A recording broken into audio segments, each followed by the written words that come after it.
welcome to Talk of the Town from a brand new location. It's our new training ground here at Southwater. It's an amazing complex. We're going to show you all around the place later on in the episode, but first of all we're going to reflect on that point up at Bradford.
Yeah, it was a great point and a great performance up at Bradford. As I said earlier, we are at the new training facility. We're walking down to the pitches now. We're going to give you a view of those. We've got some Crawley badges up now and it's all looking very nice. And we're looking forward to it. It's going to be a new place for lads to train. They've expressed their excitement today. We're talking to them about it. They're all very excited to train on grass. We know that was a big thing that WAGMI wanted to implicate, and luckily now that's happened. So we're looking forward to it. Another game we did today, we sort of hopped onto a bit of a trend today.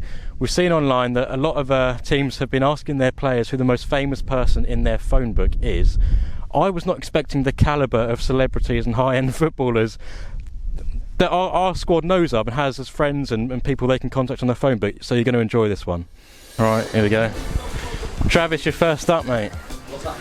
We're doing who's the most famous person in your phone book. I've got a new phone, you know. I've got a new phone. What? Most famous person in my phone book? Probably Kwesi. Most famous person in your phone book? Me? How long have we got?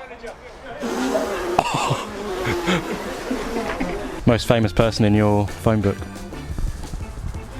Well, I'd say after the TikTok and the YouTube video, it's going to have to be Dom Telford and Corey Adai. But I'd probably say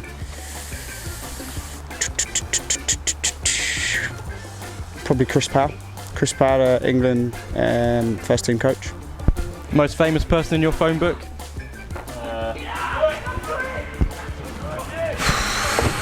You're going to be surprised with the Pope, actually. The Pope? I don't think that's going to be beaten. Darren Byfield. Wow, okay. Nick, we'll catch you quick. There's a lot more famous than that. Most famous person in your phone book? Mark Wright. There you go. James Tilley, I think, played for Brighton, played in the Champ, so yeah, we'll go for James Tilley. Thank you. Yeah, we'll take that, we'll take that. I wouldn't say he's famous, but probably Ashley Barnes or Nathan Jones. Ben, most famous person in your phone book? Most famous? Oh. Eden Hazard. Wow. But I've never been contacted, or I contacted Eden myself. Can I change my answer, please? Can you beat Eden Hazard? Yeah, I can actually. Not Darren Byfield, Kevin Ellison. Absolute legend, and everyone knows him. Every Crawley fan knows him. And he's got no hair at all. Famous person? Nah, it's not you, bro. Yes, me from Keep It Up. No. Probably maybe Jaff Tanganga, Marcus Edwards. Yeah. Caleb, why are you running away? Why are you running away? Who's the most famous person in yours? Probably John McGinn. Wow. Yeah. We like that, we like that. Most famous person in your phone book? Jude Bellingham. Wow, wow. Dom, you can change your answer again if you want. Peter Crouch. Oh, We all know him, don't we? unreal. Declan Rice, I've gone for. Yeah. That's a banger, that. Huh? That's a banger, that one. Probably Bukayo, Saka, Mill, Smith. Banging answer, banging answer. Probably Bukayo Saka.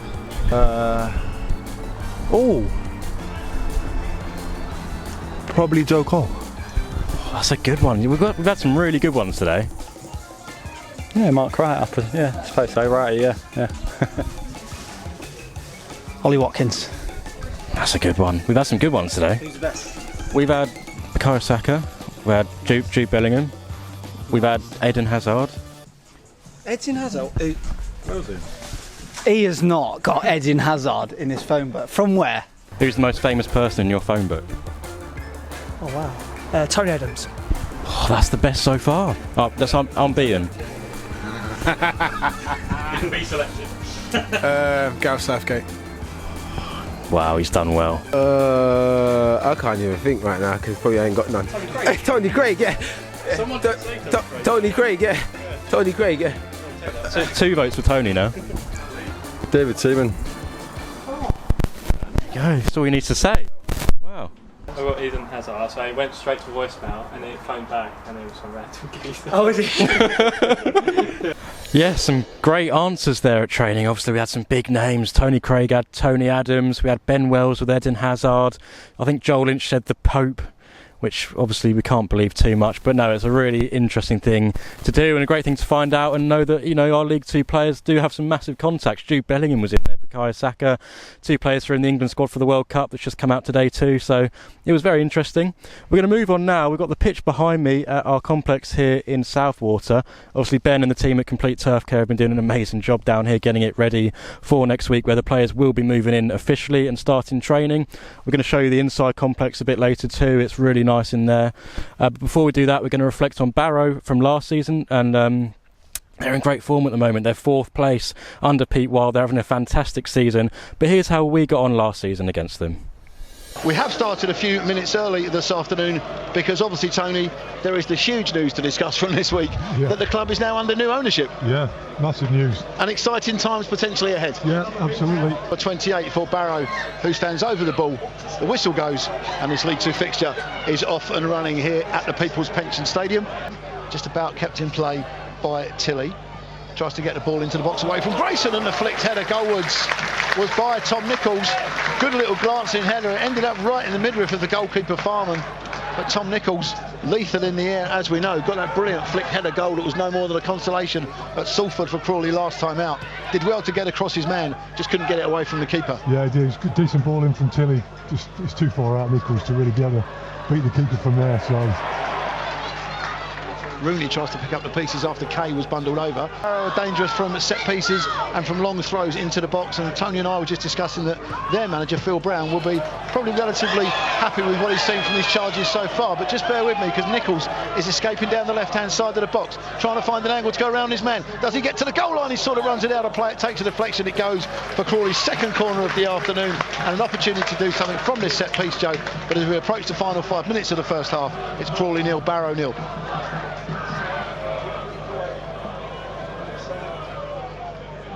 Might have done a little bit better there, Tony, Tom Nichols. The interception, but the flag goes up anyway against Tom Nichols. And that's the last bit of action from what's been a little bit of an anti-climax of the first half, Tony, I guess is the best way to describe it. We're goalless, but, you know, it could be worse. Crawley could be behind. Take the corner, left-footed, bends it in towards the near post. It breaks from Payne, who drives it. Appeals for handball, nothing given. Driven in at the near post by Frankham and pushed away by the goalkeeper, Farman. Best chances for Crawley by a long way so far, Tony. To this second half, although they haven't broken the deadlock just yet. Ferry wins the ball back, gets it forward to Tom Nichols, who's having a brilliant start to the second half. Infield it goes to Ferry, left-hand side of the box. This time, Appia scores it. Ferry gets it across the box. A brilliant 1-2 between Nichols and Ferry. Ferry played it in, and Appia outside of the foot flicks it across the goalkeeper Farman and into the far corner, and Crawley Town take the lead in the 57th minute of the game. It is Kwesi Appia with his 12th of the season, breaks the deadlock. It's Crawley 1, Barrow 0, Tony. Yeah, credit Will Ferry, he's done so well down that left-hand side. Got the ball into Nichols. He's carried on his run, Nichols got it back to him. Just maybe it looked like he'd overstretched, but he's got the ball in. Lovely flick from Appia, showing all his experience, giving the goalkeeper no chance. And he slides it forward, looking for Nichols. And Nichols has got it, and Crawley have an opportunity. And forward it goes, and the flag stays down, and Appia's in on goal! And Appia was a little bit hesitant with it, and didn't really make the most of it. And Nichols is brought over, and Crawley have a free kick. Appia 1-on-1. Really should have made it 2-0, Tony, the top scorer. You wouldn't have wanted it to fall to anybody else. Yeah, should have got close to the goalkeeper. Tried to beat him too early, I think. Maybe running out of steam. Just lost his composure a little bit, and yeah, decent save from Farman, but well, it wasn't a pretty first half. It was a better second half, and for the second home game running, one goal has been enough to decide it and win it in Crawley's favour here this afternoon. 2 weeks ago it was Ashley Nelson against Rochdale. This afternoon it's Kwesi Appia after 57 minutes. His goal after a great 1-2 between Nichols and Ferry over on the far side. Got across his man and glanced it across the goal into the back of the net, and it gives Crawley a 1-0 victory, a hard-fought 1-0 victory. Credit to Barrow, they made it hard in the first half, Tony.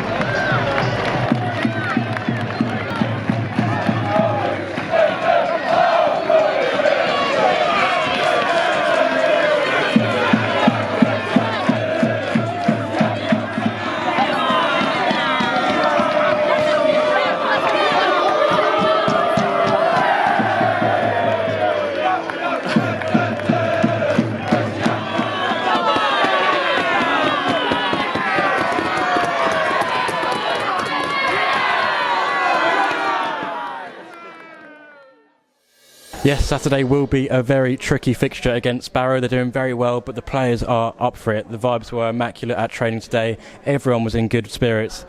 And I do think, 3 points would be crucial because it is getting tight down there. The relegation zone is tightening up. Results went against us on Tuesday with Rochdale beating Salford. Ian Henderson obviously getting the goal record for Rochdale too. So it's getting tight down there, and an important win is needed. So the fans have got to get behind us for that.